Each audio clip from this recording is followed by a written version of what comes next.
Welcome to the sanctuary of the First Existentialist Congregation of Atlanta. We are continuing to broadcast online until the pandemic settles out more. So please continue to join us online for our Sunday morning celebration of life services. We are a philosophically based spiritual community, founded primarily on existentialist principles. We have a wonderful speaker this morning, Reverend Erin who is committed to existential principles, whether she realizes it or not. She is a Unitarian minister out of the Austin, Texas area, and we look forward very much to hearing her talk this morning. Thank you for joining us.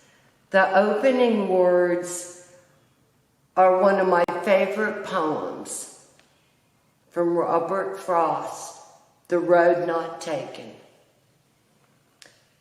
Two roads diverged in the yellow wood, and sorry I could not travel both and be one traveler. Long I stood and looked down one as far as I could to where it bent in the undergrowth.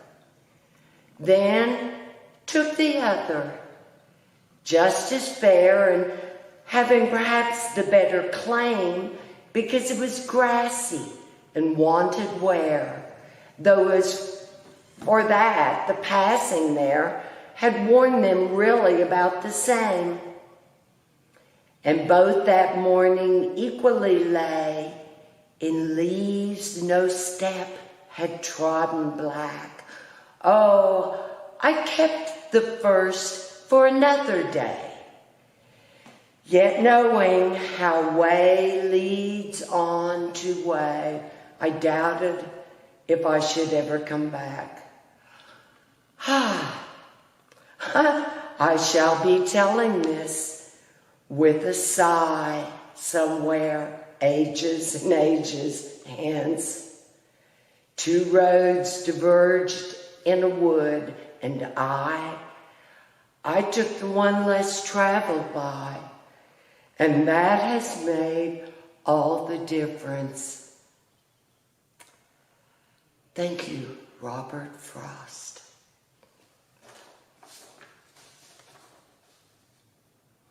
One of the things that thrills me about Erin Walter is her commitment to celebrating life and joy. At the Existentialist congregation, we celebrate life, the sadness of life, as well as the joy of life. And one of the ways that we honor and celebrate life is through art. And we're very happy this morning to have Kathy McGuire presenting us with a special song. Kathy?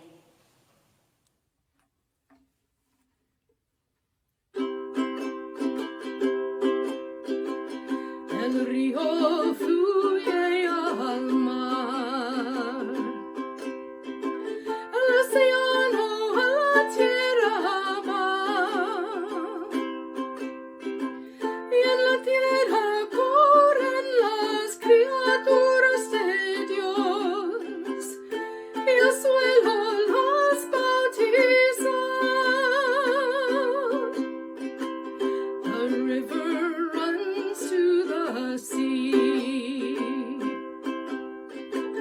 the ocean runs to the land, and on this earth run the creatures of God, and she holds them all in her hand. No soy recordativo del mundo que te sin huellas. Dame los bosques y las criaturas de Dios, porque me gustan estos más. I am not reminiscent about the world I left behind. Give me the woods and the creatures of God. Give me the scent of the pines.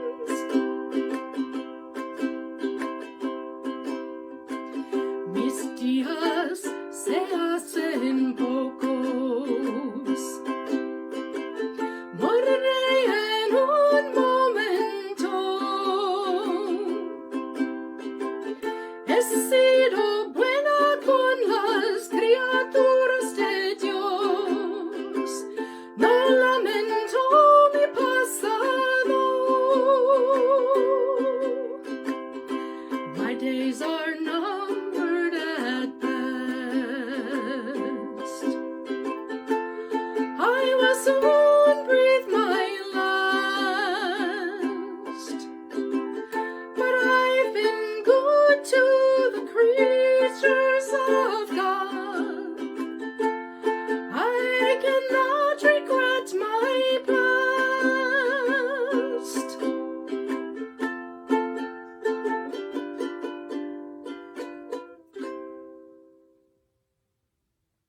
Thank you, Kathy. You bring comfort and joy with your music.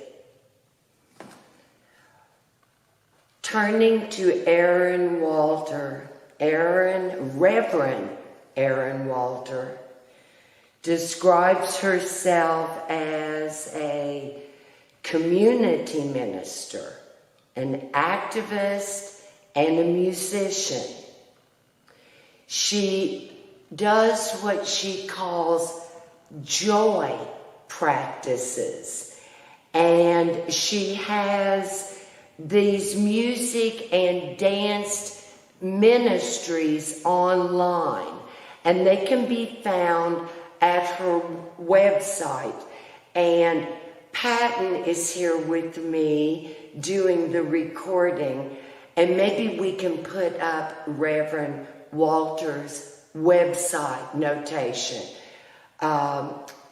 in the comments section. Thank you, Patton. I want to quote Reverend Erin Walters. She says, "The world needs people who resist and people who don't let anything keep them from dancing." Reverend Walter. So, are you familiar with the concept of a barn raising? Maybe you've seen it in the movies, especially made famous in the movie Witness. Or maybe you've lived near a community, an Amish or Mennonite community that still does this.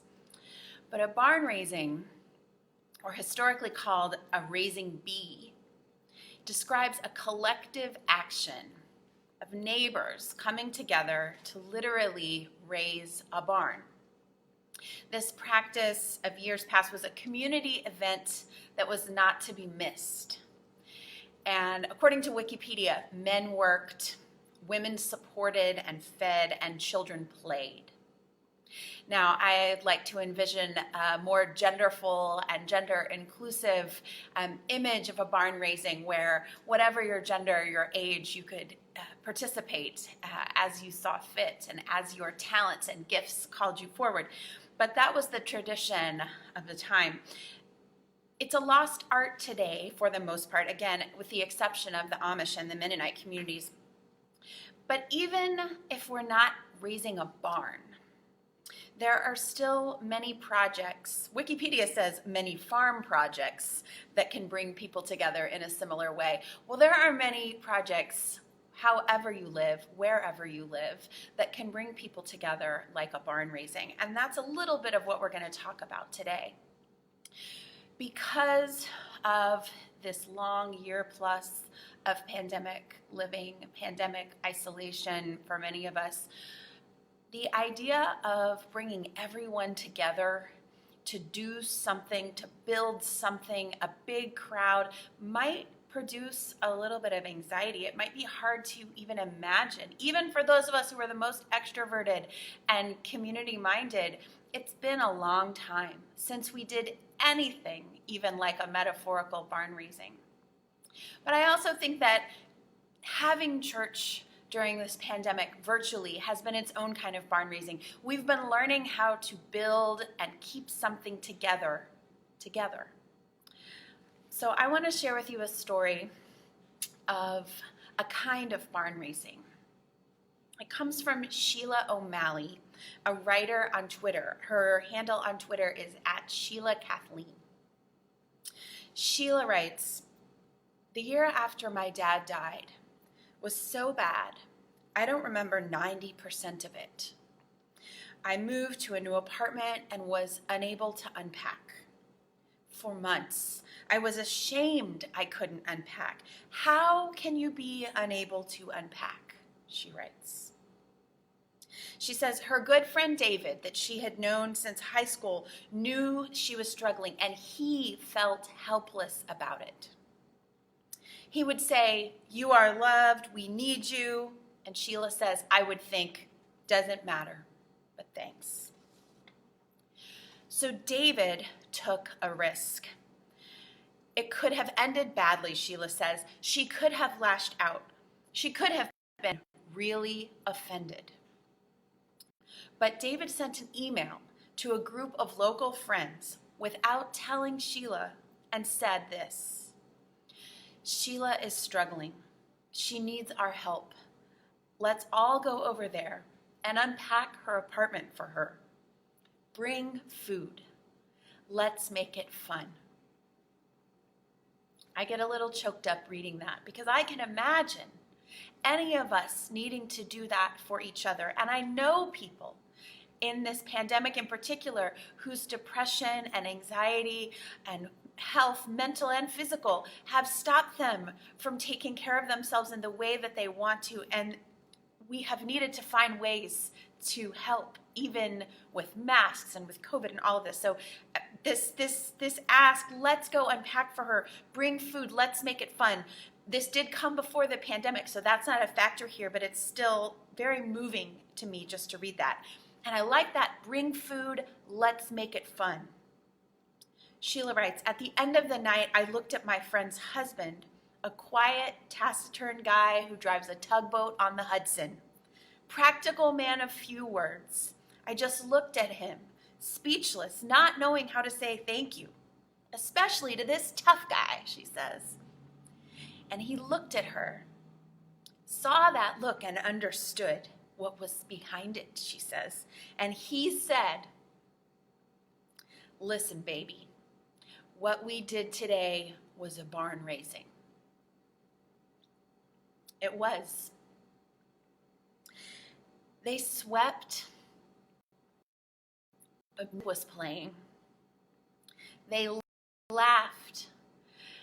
Now Sheila has not just a home, not just that weight off her shoulders, that shame lifted, but she has great memories, tangible expressions of love to go with it. Laughter, friends, food. Baby, what we did today was a barn raising. I want you to put that story in your spiritual toolkit and remember it. Remember all the roles that were involved in making that story possible. For Sheila, even though she was ashamed to have at least somehow indicated to David how much she was struggling, and for David to take the risk, and for those friends to come over, and for that tugboat guy to not need a lot of words to say we love you in his own way. At this time in our lives, in the lives of being Unitarian Universalists in community, still gathering virtually much of the time, but getting vaccines and weighing how we move in this new world, we need to ask ourselves how we can do these acts of love, these barn raisings, safely, with great care for each other. And we do this knowing that mental illness, mental health, has really suffered for many of us in the pandemic. It has been so hard to be isolated, and it has exacerbated many of the challenges that people already faced. And some of them are so hard to name. People have been trapped in their homes, suffering abuse that they couldn't talk about, unable to get away from people who were abusing them in this time, struggling with addiction, with all the elements of life that were hard before, but in new ways. And so that has taken a toll for a long time. And the hope comes from you, from communities like this who have done the work to keep showing up for each other. And now, as we get more opportunities to go out, who are we going to check on? Whose homes are we going to bring more life to safely? Whose yards are going to be, maybe people need some yard cleanup. Maybe that can be the barn raising. Here in Texas this winter, we suffered awful, awful storms and power outages and have needed to help each other with the barn raising work of cleaning up that mess, helping each other find plumbers. People are still dealing with the devastation in our yard. So get creative. It's a spiritual call. It's a practice to figure out how we can show up for each other. So I want to talk about the challenges for mental health, and that we destigmatize those as a community, because that was a piece of Sheila's story. She was really struggling in an unusual, deep way that she didn't normally struggle. And grief is a piece of that too.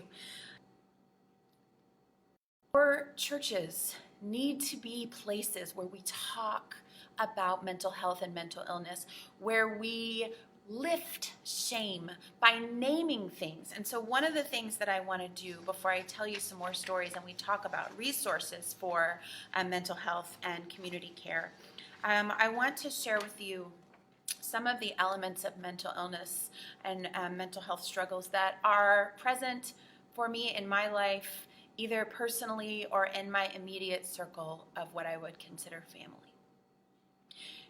Religion has added layers of shame, of not being able to talk about things historically, especially around depression, which can lead to suicide, by saying to people that those who commit suicide are going to hell, or are committing a sin. So we as Unitarian Universalists need to look at the whole spectrum of mental health struggles and say, no, our faith tells us that you are loved no matter what. And so part of releasing that stigma is naming the things that we, as beloveds, as whole children of the holy, include in our lives. In my life, depression, anxiety, post-traumatic stress disorder and complex PTSD, alcoholism, eating disorders, suicide, and personality disorders. These are conditions that are known to me through my extended family, a family that I love, that I wouldn't trade for anything. We also know joy, peace, success, birth, rebirth, laughter, love. All of these things are a part of the human experience, and to act like some of them are not there, are not real, or make you less would be spiritual malpractice and is a lie. So whatever you're carrying, I want you to know that you are not alone. But sometimes that's easier said than done, isn't it? We can say you're not alone. We can share suicide hotline numbers on Facebook, but how to help people feel it? And sometimes that's where that barn-raising piece comes in. I read a book called Lincoln's Melancholy, and I usually like to hold up books when I'm leading church, but this one's on my Kindle. And so I hold up for you one of my joy practices, which is colorful things. My Kindle has a colorful case. But in here is the book Lincoln's Melancholy, and it talks about President Abraham Lincoln's depression and how deeply it affected him. And of course, no one is perfect, and certainly no president, but we remember President Lincoln for his significant role in the movement for civil rights and ending slavery, and had depression taken fully control of his whole life, what might be different? So I want to tell you a story from this book, Lincoln's Melancholy. It is told that President Lincoln would be so deep in the struggle, in what some call the dark night of the soul, that friends would have to stay with him to make sure that he made it through the night. Have you been that friend for someone? Have you been there yourself? I love the psalm, weeping may endureth for the night, but joy cometh in the morning. Sometimes it's hard to feel that, though. And that's where your friends, your family who will just sit with you and hold your hand, or text with you, or talk to you on the phone, that's where those folks come in. A lot of it is letting people know that they're loved just the way they are. And there's nobody who did that better than Fred Rogers. Mr. Rogers was a community minister like myself, and a few years ago, the movie Won't You Be My Neighbor was out, and I hope you saw it, and I think I'm due to watch it again because it was so affirming. But his show was his community ministry, just like music is my community ministry, among other things. And in the show, they talk about the video. You may remember this song where Daniel Tiger, who is a puppet sort of embodiment of Fred Rogers, and Lady Aberlin have a sort of a song conversation about how deeply sad Daniel feels. And in the documentary, we learned from Fred Rogers' wife that in retirement, he was deeply depressed, losing his expression, his work, his expression of his call and his ministry. Retiring from that show took a very hard toll on him. And so I also want to say, for those of you who might be struggling with that later in life, or in retirement, or even in the isolation of pandemic, what is my purpose? Some of you know I lost my job as a director of the YMCA early in the pandemic due to COVID cutbacks. And so that grappling with purpose can really affect our mental health as well. And so this was something that even the cheery and lovely and wonderful Fred Rogers grappled with. And so in this song that Daniel Tiger and Lady Aberlin sing, which you can find on YouTube, Daniel Tiger says, "Often I wonder if I'm a mistake. I'm not supposed to be scared, am I? Sometimes I cry and sometimes I shake, wondering, isn't it true that the strong never break? I'm not like anyone else I know. I'm not like anyone else." Well, Lady Aberlin responds, "I think you're just fine as you are. I really must tell you, I do like the person you are becoming. You are my friend. Quiet or shaking or dreaming or breaking, there's no one mistaking. You are my best friend." Here's what's important about this sweet duet, and here's where this is a barn raising. Here's where this is about how we accompany each other through hard times of the Spirit. This wonderful little duet does not solve everything. Lady Aberlin is not showing up to fix her friend. They sing and their voices weave together. Daniel Tiger continues to wonder if he's a mistake, and Lady Aberlin continues to say, "I love you and you are fine just as you are." It doesn't fix everything, but they're together. This is what we need. Communities that will accompany us through the hard times, who will believe even when we don't believe that joy is coming in the morning. Maybe someone who will send you a favorite song. Maybe someone who will send you endless cute cat videos or gifts, whatever it is that helps you in that moment. And one of the things that the Reverend Monica Coleman suggests for those dealing with depression is looking for funny things. I want to share with you before we go a little bit of her wisdom.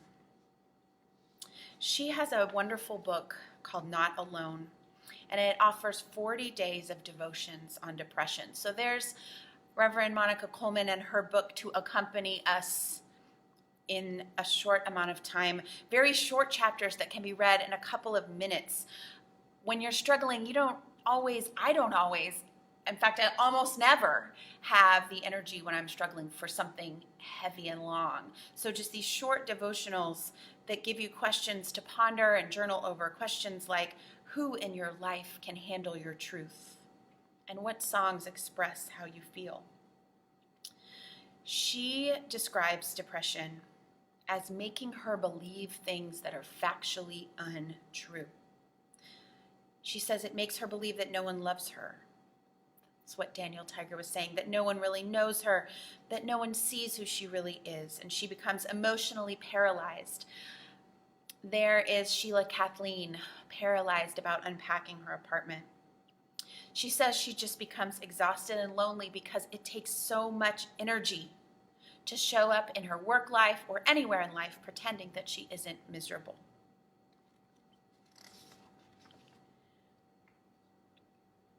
She gives the advice for those who struggle like her, and she knows that sometimes advice is not that helpful, but she also says it's good to have reminders. She says, practice hospitality. When you're running on empty, may someone open doors, cook a meal, pull a chair back, and share. When you have the energy to be the one to do that, do that. When you don't have the energy, at least open the door if you can. She says, practice acceptance. No one is unbreakable. You are already enough. You've already done enough. Will you say that with me? You are already enough. You've already done enough. One more time until you feel it. You are already enough. You've already done enough. I want you to feel that. In such a hard time, just surviving this pandemic, just being where we are today, you are enough. Monica Coleman says, seek laughter. What can you do to laugh more? What makes you feel alive? My husband and son have been watching silly videos of animals ramming in to things with funny narrations behind it. And I know that sounds like a little silly thing, but we have been laughing. We've also watched the TV show Nailed It, where people try to cook and it doesn't go really well. So I would love to know, what are your sort of sources of laughter and joy? Monica Coleman says, remember who you are. She writes it down on a piece of paper. She writes, I am a teacher. I am a minister. I am a friend. I am living my grandparents' dreams. And she reads it when she needs it. I don't know if you can hear a plane flying over me, but if you can, apologies for that sound. And at the same time, the sounds of the world, just being here in the Wildflower Community Room, remind me that we have a big world to serve and that we are getting closer together, and we need you in it, all right? Coleman also talks about her physical practices, and as someone who served at the YMCA, I love this. She talks about cycling, restoring her humanity. She talks about baking and biking as spiritual disciplines in the context of her depression. What are your spiritual disciplines? I got a rescue dog this year, so walking him is one of mine now. It's also Zumba. But I love to know and let your community know, what are your spiritual disciplines right now? I invite you as a community to think about how you can be barn raisers in this time. How can we show up for each other? Who needs a tugboat captain in their apartment safely to help? Who needs something funny? Who needs a meal? This is what church is for. This is what we do best. Barn raising, showing up, duets, songs sung together. I give thanks for you and your community and the things that you have done to raise each other up in the hardest of times. There's more need out there. If you're the one who needs that barn raising crew, please give us a wave. But if it's too hard to wave, to open the door, to send a tweet, to make a phone call, the rest of us, when we have the energy, may we be looking for the ones who've been quiet. May we do what David did and take a risk out of love and show up. May you feel no shame about whatever it is you're carrying, and let your community carry it with you.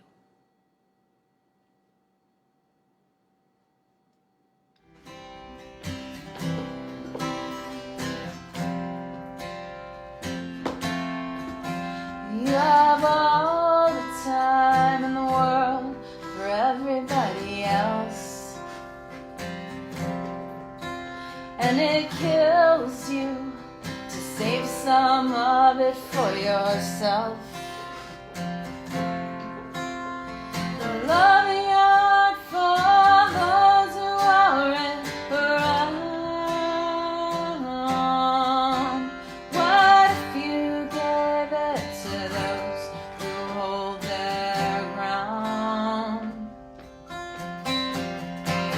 There comes a time when even you'll have to decide. Are you ready to stop living someone else's life? There's a difference between giving up and settling down. And maybe it's not your job to know right now. Would you take it if it were the easy way out? Would you know if the words were laid stand out?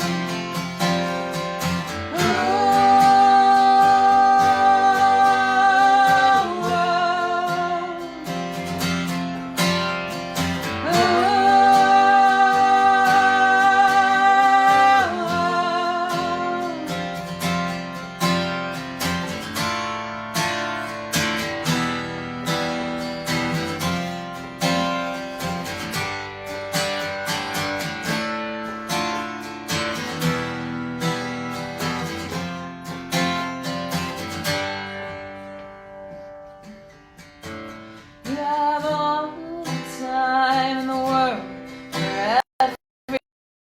everybody else. Would it kill you to save some of it for yourself?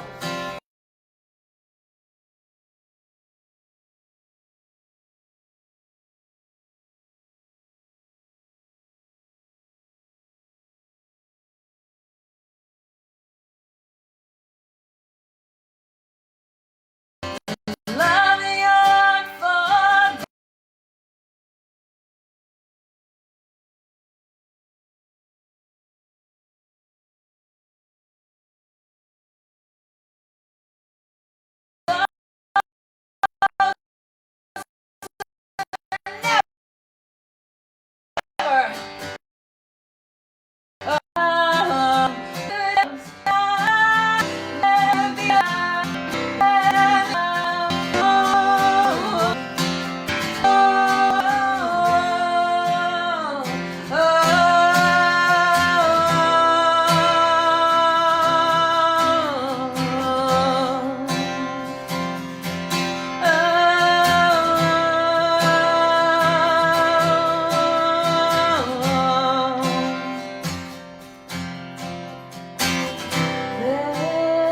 This isn't the easy way out. This isn't the easy way out. This isn't the easy way out. This isn't the easy way out.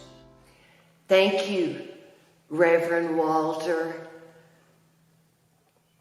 Please join us after this service for a moment of online community via Zoom. The Zoom link is in our comment section of this broadcast.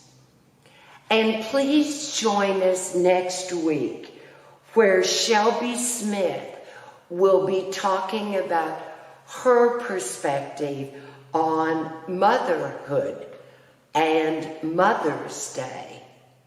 This is Jean Heinrich thanking you very much for joining us. Bye.